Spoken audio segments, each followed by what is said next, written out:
WH news digital मध्ये तुमचे स्वागत आहे। मी शीतल खवसे। आजच्या बातमीचे प्रायोजक आहे यश इलेक्ट्रॉनिक्स अँड फर्निचर्स वाडी नागपूर।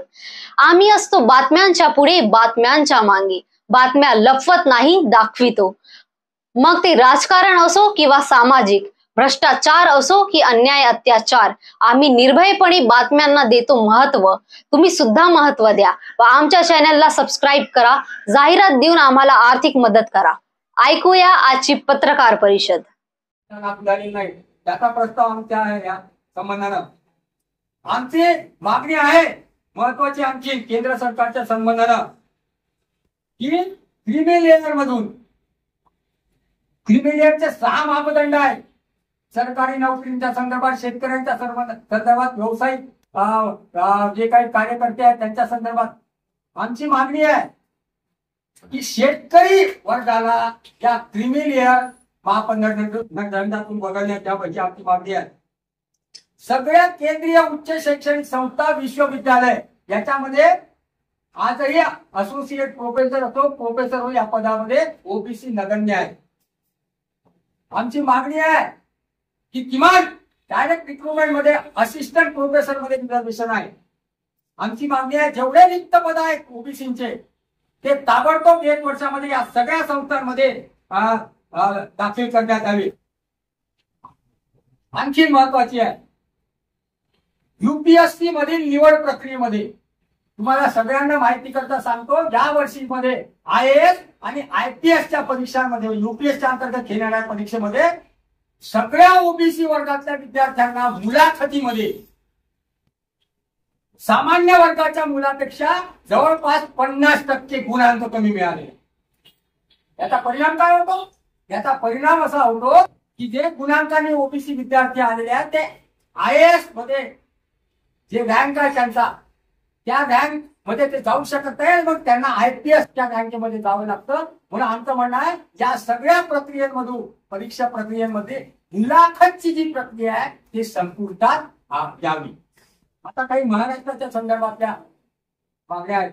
महाराष्ट्राच्या संदर्भातली महत्वाची मागणी अशी आहे की 50% ओबीसीचं सिलिंग आहे। महाराष्ट्रामध्ये मराठा आरक्षण लागू केल्यामुळे 60%च्या वर ओबीसी आरक्षण, हे सगळं आरक्षणाची प्रक्रिया गेलेली आहे। तर आरक्षणाची लिमिट महाराष्ट्र सरकारने ओलांडलीच आहे, कायदा बनवलेला आहे।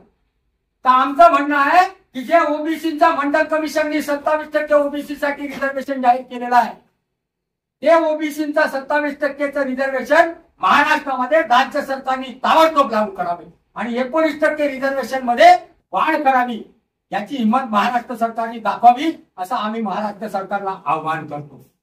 आणि सगळ्या शेड्यूल एरियामध्ये, आदिवासी बहुल एरियामध्ये आणि वर्ग गडचिरोली, नंदुरबार 0% रिझर्वेशन आहे।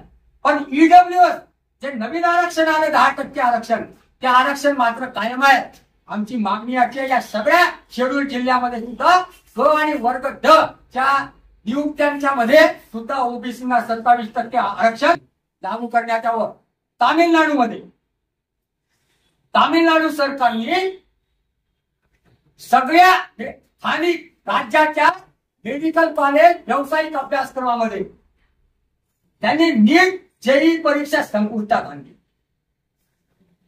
सरळ 12वीच्या गुणांकाच्या आधारावर या मेडिकल कॉलेजमध्ये आणि व्यावसायिक अभ्यासक्रमामध्ये डायरेक्ट प्रवेश आहे।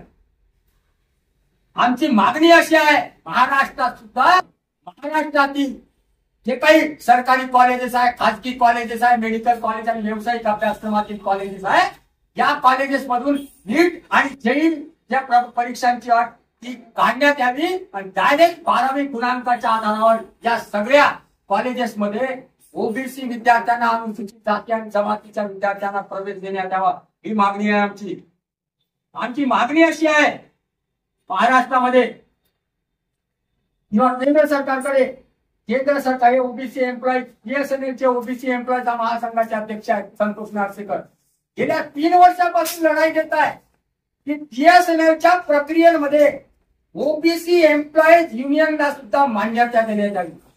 केंद्र सरकारच्या कुठल्याही खात्यांच्या या सगळ्या कामकाजांमध्ये ओबीसी एम्प्लॉईज संघटनेला मान्यता दिली नाही। अनुसूचित जाती जमातीच्या संघटनेला मान्यता आहे, परंतु ओबीसी एम्प्लॉई संघटनेला मान्यता दिलेली नाही आहे. आमची आणखी मागणी आहे महाराष्ट्राच्या संदर्भात. जे महाज्योतीचा प्रकार आहे ज्याच्यामध्ये फेलोशिप आहे, विविध प्रशिक्षण योजनेच्या अंतर्गत जे ओबीसी विद्यार्थी आहेत त्यांना अनुदान राशी देण्यात येईल आणि अत्यंत अपारदर्शी काम आहे आणि त्यात तटपुंजी तरतूद आहे आणि त्याच्यामुळे बऱ्याच ओबीसी विद्यार्थ्यांना लाभापासून वंचित व्हावं लागतं. आमची अशी मागणी आहे, सगळं बंद करा आणि या सगळ्या योजना ओबीसी आर्थिक विकास महामंडळाच्या अंतर्गत या सगळ्या योजना लागू झाल्या पाहिजे आणि डिमांड लाभार्थीची संख्या सरकार ठरवते आणि त्यानुसार बजेटचं प्रावधान करते आणि बजेटचं प्रावधान केलं त्याच्यामध्ये लाभार्थ्यांना बसवावं लागते. आमचं असं म्हणणं आहे. आमचे शहराध्यक्ष नारायण आलेले आमचं. बातमी बघितल्याबद्दल तुमचे धन्यवाद. आज एवढंच. पुन्हा भेटूया नवीन बातमी सोबत. WH न्यूज सोबत राहा. चॅनलला लाईक करा, सबस्क्राईब करा, फेसबुक इंस्टाग्राम वर फॉलो करा, जाहिरात देऊन आर्थिक मदत करा. धन्यवाद.